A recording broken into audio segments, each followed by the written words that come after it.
الحمد لله رب العالمين، والصلاة والسلام على سيد المرسلين وعلى آله وصحبه أجمعين. أما بعد، فأعوذ بالله من الشيطان الرجيم. بسم الله الرحمن الرحيم.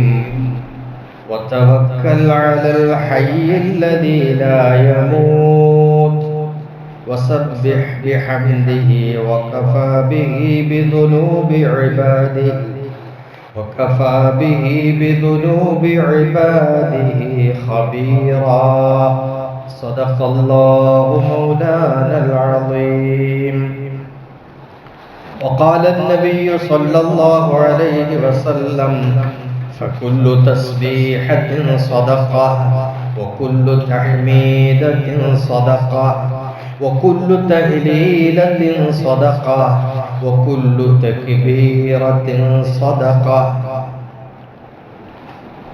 ബഹുമാനമുള്ള മുഅ്മിനീങ്ങളെ, സഹോദരന്മാരെ, ഒരാഴ്ചത്തെ ഇടവേളയ്ക്ക് ശേഷമാണ് വീണ്ടും നമ്മൾ അബ്ദുല്ലാഹിൽ ഹദ്ദാദ് തങ്ങളുടെ സതുപദേശങ്ങൾ വായിക്കുന്നത്. ഒരു ശരാശരി മുസ്ലിമിനുണ്ടായിരിക്കേണ്ട ചിട്ടവട്ടങ്ങളെ കുറിച്ച് പറഞ്ഞതിൻ്റെ പിറകെ വല്ലപ്പോഴുമൊക്കെയായി ചെയ്യേണ്ടതും ചെയ്താൽ വളരെയേറെ പുണ്യങ്ങൾ കിട്ടുന്നതും മനുഷ്യന്റെ മുഖ്യമായ ആവശ്യങ്ങൾ നിറവേറിക്കിട്ടാൻ സഹായം തരുന്നതുമായിട്ടുള്ള ഒരു ആരാധനാ കർമ്മത്തെക്കുറിച്ച് മഹാനവറുകൾ നമ്മുടെ ശ്രദ്ധയിൽപ്പെടുത്തുന്നുണ്ട്. മനുഷ്യൻ ഈ ഭൂമിയിൽ ജീവിക്കുമ്പോൾ പലതരത്തിലുള്ള വിഷയങ്ങൾ അഭിമുഖീകരിക്കേണ്ടി വരും, പല വിഷയങ്ങളിലും ഏർപ്പെടേണ്ടി വരും. ആഗ്രഹിച്ച കാര്യങ്ങൾ നടക്കാതെ പോകുന്നത് ധാരാളം അനുഭവിക്കേണ്ടി വന്നേക്കാം. അപ്പോഴൊക്കെയും പടച്ച റബ്ബിലേക്ക് കൂടുതൽ വണക്കം കാണിക്കാനും അവനിൽ നിന്ന് നമ്മുടെ ആ കാര്യങ്ങൾ നേടിക്കിട്ടാൻ പടച്ചവനോട് പ്രാർത്ഥിച്ച് അത് സാധിച്ചെടുക്കാനും പറ്റുന്ന ഒരു പുണ്യകർമ്മം. അതാണ് മഹാനവറുകൾ നമുക്ക് തരുന്ന ഒരു ഉപദേശം. യജമാനനിലേക്ക് കൂടുതൽ വണങ്ങിക്കൊണ്ട് കാര്യങ്ങൾ തേടുക, അതുകൊണ്ട് പാപങ്ങളൊക്കെയും പൊറുക്കപ്പെട്ട് കിട്ടുക. എന്നാലോ തീരാത്ത ആവശ്യങ്ങൾ, നിറവേറിക്കിട്ടാൻ പ്രയാസപ്പെടുന്ന ആവശ്യങ്ങൾ, അത് റബ്ബിനോട് കെഞ്ചി പറഞ്ഞു വാങ്ങിയെടുക്കാൻ ആ ഇബാദത്ത് നമ്മളെ സഹായിക്കുന്നു എന്നാണ് മഹാനവറുകൾ പറയാ. വഖദ് വറദത്തിൽ അഖ്ബാറു ബിഫദ്ലിഹാ. ആ ആരാധനയുടെ ശ്രേഷ്ഠതയെക്കുറിച്ച് ധാരാളം ഹദീസുകൾ വന്നിട്ടുണ്ട്, തിരുനബിയുടെ വചനങ്ങളുണ്ട്. വഅന്നമൻ സല്ലഹ, ആ നിസ്കാരം, ആ ആരാധന നിർവഹിച്ചാൽ ഗഫറല്ലാഹു ലഹു മാ തഖദ്ദമ മിൻ ദംബിഹി വമാ തഅഖറ, മുമ്പ് ചെയ്തതും ചെയ്യാനിരിക്കുന്നതുമായ ചെറുപാപങ്ങൾ മുഴുവനും അല്ലാഹു പുറത്തു കൊടുക്കും. അങ്ങനെ ഒരു ആരാധനയാണ്. ഖാല ബഅദുൽ ഉലമാഇ റഹിമഹുമുല്ലാഹ്, ചില ഉലമാ പറയാണ്, വഹാദിഹി സ്വലാ, ഈ ആരാധന, നിസ്കാരം, മുജറബത്തുൻ, അത് പരീക്ഷിച്ച് അനുഭവിച്ചതാണ്. മുഖ്യമായ ആവശ്യങ്ങൾ നേടിക്കിട്ടാൻ, അത് വീടിക്കിട്ടാൻ, അത് സാധിച്ചു കിട്ടാൻ വേണ്ടി പരീക്ഷിച്ച് പരിചയപ്പെട്ടിട്ടുള്ള, അനുഭവിച്ചിട്ടുള്ള ഒരു കർമ്മമാണത്. തന്നെയുമല്ല, നബി സല്ലല്ലാഹു അലൈഹി വസല്ലമ തങ്ങള് തന്റെ പിതൃവ്യനായ അബ്ബാസ് റളിയല്ലാഹു അൻഹുവിനോട് ദിവസത്തിലോ ആഴ്ചയിലോ മാസത്തിലോ വർഷത്തിലൊരിക്കലെങ്കിലുമോ ചെയ്യാൻ കൽപ്പിച്ചിട്ടുള്ള ഒരു ആരാധനയുമാണത്, നിസ്കാരമാണ്. ഏകദേശം നമുക്കൊക്കെ പിടുത്തം കിട്ടിയിട്ടുണ്ടാവും. തസ്ബീഹ് നിസ്കാരത്തെ കുറിച്ചാണ് ഈ പറയുന്നത്. നമ്മുടെ തീരാത്ത ആവശ്യങ്ങൾ എന്ത് ചെയ്തിട്ടും രക്ഷപ്പെട്ട് കിട്ടണില്ല. എന്നാൽ ഈ തസ്ബീഹ് നിസ്കാരം നിസ്കരിച്ചുകൊണ്ട് റബ്ബിനോട് പ്രാർത്ഥിക്കണം, എങ്കിൽ ആ കാര്യം നിറവേറിക്കണമെന്ന് പറഞ്ഞാൽ അതിലേക്ക് ഈ ഇബാദത്ത് സഹായകമാകും എന്നാണ്. എന്താണ് ഇബാദത്തിന്റെ പ്രത്യേകത? സാധാരണയുള്ള നിസ്കാരത്തിൽ കുറച്ച് തസ്ബീഹുകൾ ആഡ് ചെയ്യപ്പെട്ടിട്ടുള്ള രീതിയാണ് ആ നിസ്കാരത്തിനുള്ളത്. നബി സല്ലല്ലാഹു അലൈഹി വസല്ലമ തങ്ങൾ പറഞ്ഞൊരു ഹദീസ്, ഞാൻ ഇന്ന് കേൾപ്പിച്ചു. അതിൽ കാണാം ഫകുല്ലു തസ്ബീഹത്തിൻ സദഖ, എല്ലാ തസ്ബീഹുകളും സദഖയാണ്. എന്ന് പറഞ്ഞാൽ നമ്മൾ സുബ്ഹാനല്ലാഹ് എന്ന് പറഞ്ഞാൽ അതൊരു സദഖയാണ്. വകുല്ലു തഹ്മീദത്തിൻ സദഖ, എല്ലാ ഹംദുകളും സദഖയാണ്. നമ്മളൊരു അൽഹംദുലില്ലാഹ് എന്ന് ചൊല്ലിയാൽ അത് സദഖയാണ്. വകുല്ലു തഹ്ലീലത്തിൻ സദഖ, എല്ലാ തഹ്ലീലുകളും സദഖയാണ്. എന്ന് പറഞ്ഞാൽ നമ്മൾ ലാ ഇലാഹ ഇല്ലല്ലാഹ് എന്ന് ചൊല്ലിയാൽ അതൊരു സദഖയാണ്, ധർമ്മമാണ്. വകുല്ലു തക്ബീറത്തിൻ സദഖ, എല്ലാ തക്ബീറുകളും സദഖയാണ്. നമ്മൾ അല്ലാഹു അക്ബർ എന്ന് ചൊല്ലിയാൽ അത് സദഖയാണ്. ഈ പൈസ കൊടുക്കൽ മാത്രമല്ല സദഖ എന്ന് പറയുന്നത്, ഈ ദിക്റുകൾ ചൊല്ലുന്നതടക്കം സദഖകളാണ്. എന്നാൽ ഈ പറയപ്പെട്ട സുബ്ഹാനല്ലാഹും അൽഹംദുലില്ലാഹും ലാ ഇലാഹ ഇല്ലല്ലാഹും അല്ലാഹു അക്ബറും എല്ലാം കൂടിച്ചേർന്നിട്ട് വരുന്ന ഒരു തസ്ബീഹാണ് ഇതിലുള്ളത്. ഈ നിസ്കാരത്തിൽ നിർവഹിക്കുന്ന തസ്ബീഹ് സുബ്ഹാനല്ലാഹി വൽഹംദുലില്ലാഹി വലാ ഇലാഹ ഇല്ലല്ലാഹു അല്ലാഹു അക്ബർ. അപ്പൊ അല്ലാഹുവിന്റെ ദൂതർ പറഞ്ഞ സദഖകൾ പലതും സമ്മേളിക്കുന്ന ഒരു ഇബാദത്താണ് ഈ തസ്ബീഹ് നിസ്കാരം എന്ന് പറയുന്നത്.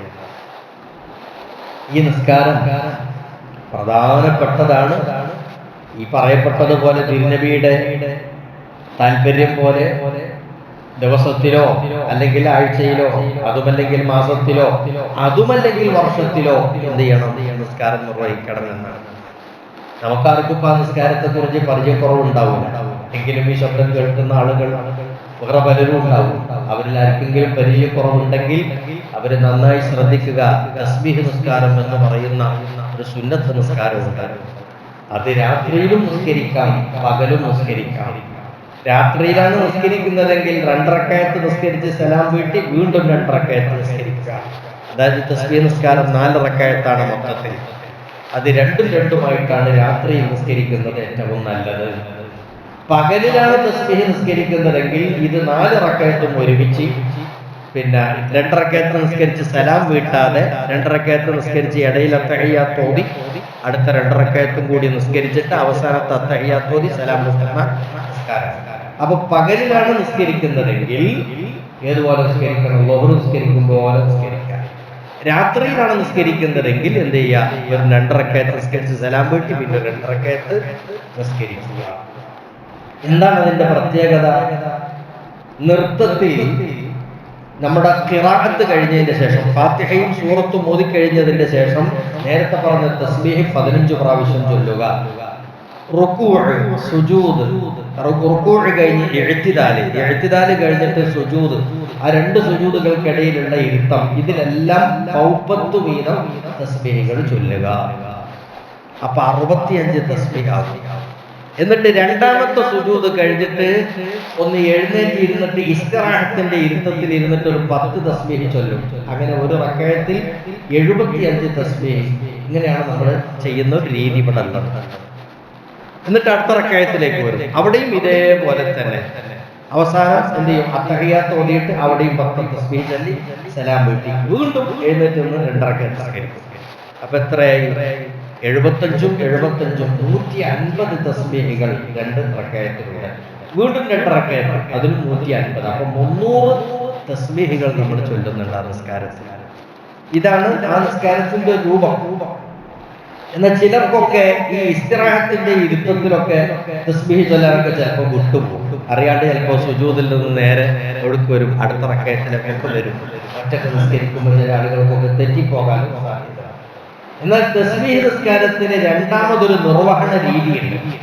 ആ രീതിയെക്കുറിച്ച് നമ്മൾ പഠിക്കലും നല്ലതാണ്. ചെയ്യാൻ പറ്റുന്നവരും ചെയ്യാൻ. അതെന്താന്ന് വെച്ചാൽ ഇസ്തിറാഹത്തിന്റെ ഇരുത്തത്തിൽ ഒരു 10 തസ്ബീഹ് എന്നുള്ളത് വേണ്ട. അതിന് പകരം എവിടെ ചൊല്ലും തസ്ബീഹ്? നൃത്തത്തിൽ തന്നെ ചൊല്ലും. നൃത്തത്തിൽ തസ്ബീഹ് ചൊല്ലുന്നത് വളരെ എളുപ്പമാണ്, നമുക്ക് കുറച്ച് അവകാശം. അത് അപ്പൊ നൃത്തത്തിൽ നേരത്തെ ഓൾറെഡി 15 ഉണ്ടല്ലോ, ആ 15ന്റെ കൂടെ 10 കൂടി ചേർത്ത് 25 തസ്ബീഹ് നൃത്തത്തിൽ തന്നെ ചൊല്ലും. പക്ഷെ അത് 2 സ്ഥലങ്ങളിലാണ്. അതായത് നമ്മൾ സാധാരണ നിസ്കാരത്തിൽ തക്ബീർ ചൊല്ലി വജ്ഹത്ത് ഓതി കഴിഞ്ഞ് ഫാത്തിഹ തുടങ്ങലാണ്. ഇവിടെ വജ്ഹത്ത് ഓതി കഴിഞ്ഞതിന്റെ ശേഷം ഫാത്തിഹ തുടങ്ങും മുമ്പ് 15 തസ്ബീഹ് ചൊല്ലുക. ആ തസ്ബീഹ് കഴിഞ്ഞിട്ട് ഫാത്തിഹ ഓതുക. ഫാത്തിഹ കഴിഞ്ഞ് സൂറത്ത് ഓതുക. സൂറത്ത് ഓതിയിട്ട് അതേ നൃത്തത്തിൽ തന്നെ 10 കൂടി ചൊല്ലുക. ഇങ്ങനെയാണ് നൃത്തത്തിൽ 15 + 10 25 തസ്ബീഹ്. പിന്നെ റുക്കൂഉ, ഇഅ്തിദാല്, 2 സുജൂദ്, അതിനിടയിലുള്ള ഇരുത്തം കറക്റ്റ് 75 തസ്ബീഹാവും. രണ്ടാമത്തെ സുജൂദ് കഴിഞ്ഞ് നേരെ ഒടുക്കും പോരാ, അടുത്ത റക്കയത്തിലേക്ക് വരാം. അടുത്ത റക്കയത്തിൽ വന്നിട്ടും ഇതേപോലെ തന്നെ ഫാത്തിഹ ആരംഭിക്കുന്നതിന്റെ പിന്നെ മുമ്പ് ഈ പറയപ്പെട്ടതുപോലെ 15 തസ്ബീഹ് ചൊല്ലിയിട്ട് അങ്ങനെ നിസ്കരിക്കണം. പക്ഷെ പിന്നെ ഇവിടെ വരുന്നുണ്ട്, അത്തഹിയ്യാത്ത് വരുന്നുണ്ടല്ലോ, അവസാനത്തിൽ അത്തഹിയ്യാത്ത് വരുന്നുണ്ട്, സലാം വീട്ടുന്നുണ്ട്. ആ ഇരുത്തത്തിൽ നമുക്ക് 10 ചൊല്ലാമല്ലോ. അപ്പൊ ഇങ്ങനെയുള്ള ഒരു രണ്ടാമതൊരു നിർവഹണ രീതിയെ കുറിച്ച് കൂടി ബഹുമാനപ്പെട്ട അബ്ദുല്ലാഹി ഹദ്ദാദ് തങ്ങൾ പരിചയപ്പെടുത്തിയിട്ടുണ്ട്. അപ്പോ രണ്ടാമതൊരു രൂപത്തിൽ ഈ തസ്ബീഹ് നിസ്കാരം നിസ്കരിക്കുന്നതിൽ നമ്മുടെ ശ്രദ്ധ ഉണ്ടാക്കണം. നമ്മുടെ പഴമക്കാരായ ആളുകളൊക്കെ വെള്ളിയാഴ്ച ഇബാദത്തിന് വേണ്ടി നീക്കി വന്നു. അബ്ദുല്ലാഹി ഹദ്ദാദ് തങ്ങൾ പറഞ്ഞ ബാക്കി എല്ലാ ദിവസവും പണിയെടുക്കാനും ജോലിക്കും പലതിനും പോകും. വെള്ളിയാഴ്ച ഹോളിഡേ ആണ്, അവരത് ഒഴിവാക്കി വന്നു. അത് ഇബാദത്തിൽ നിരതരാകും. ആ ഇബാദത്തിൽ നിരതമാകുന്നതിന്റെ കൂട്ടത്തിൽ ആ രൂപത്തിൽ വരുന്ന ഒന്നാണ് ഇത്. രാവിലെ നേരത്തെ വരും, പള്ളിയിൽ വന്നു ഒന്നുകൊടുത്ത് അവർ തഹിയ്യത്തും ദുഹായും ഒക്കെ നിസ്കരിച്ച് അൽഖഹും സ്വലാത്തൊക്കെ ഓതുന്നവർ അത് ഓതി, അല്ലെങ്കിൽ ആ ജുമുഅന്റെ മുമ്പായിട്ട് തസ്ബീഹ് നിസ്കരിക്കും. തസ്ബീഹ് നിസ്കാരം കഴിഞ്ഞിട്ടോ അല്ലെങ്കിൽ തസ്ബീഹ് നിസ്കാരത്തിന്റെ മുമ്പൊക്കെ ആയിരിക്കും അൽഖഹും സ്വലാത്തൊക്കെ ഓതുക. ഏതായിരുന്നാലും അന്നത്തെ രാവിലെ വന്നത് മുതൽ ഈ പറയപ്പെട്ടതുപോലെ തഹിയ്യത്തും ദുഹായും തസ്ബീഹും അടങ്ങുന്ന നിസ്കാരങ്ങളും പിന്നെ അൽഖഹും സ്വലാത്തും, ഇതാണ് പതിവ്. ഈ രൂപത്തിലായിരുന്നു പണ്ടുള്ളവർ. അപ്പൊ എല്ലാ വെള്ളിയാഴ്ചയും എന്തായി, തസ്ബീഹ് നിസ്കാരം പതിവുള്ള ആളുകളായി മാറി. അള്ളാഹുവിന്റെ ദൂരം എന്താ അബ്ബാസ് എന്നവരോട് പറഞ്ഞത്? ഒരു ദിവസം ഓരോ ദിവസവും ചെയ്യാൻ പറ്റുമെങ്കിൽ ചെയ്യാം, അല്ലെങ്കിൽ ആഴ്ചയിൽ ഒരു ഉണ്ടെങ്കിൽ ചെയ്യാം. ആ രണ്ടാമത്തെ സ്റ്റേജിലേക്ക് നമുക്ക് എത്താൻ കഴിയും. അള്ളാഹു തൗഫീഖ് നൽകട്ടെ. അള്ളാഹു സുബ്ഹാനഹു വ തആല പടച്ചവനിലേക്ക് നമ്മളെ കൂടുതൽ അടുപ്പിച്ച് നിർത്തി തരട്ടെ. നമ്മുടെ ആവശ്യങ്ങളൊക്കെ അള്ളാഹു നിറവേറ്റി തരട്ടെ. നമ്മുടെ വിഷയങ്ങളിലൊക്കെ നമ്മൾ വിചാരിച്ചതിനപ്പുറം വിജയം അള്ളാഹു നൽകട്ടെ. എല്ലാ തരത്തിലുമുള്ള കഷ്ടനഷ്ടങ്ങൾ പരാജയങ്ങളിൽ നിന്നെല്ലാം അള്ളാഹു നമുക്ക് മോചനവും കാവലും പ്രദാനം ചെയ്യട്ടെ. വആഖിറു ദഅ്വാനാ അനിൽ ഹംദുലില്ലാഹി റബ്ബിൽ ആലമീൻ.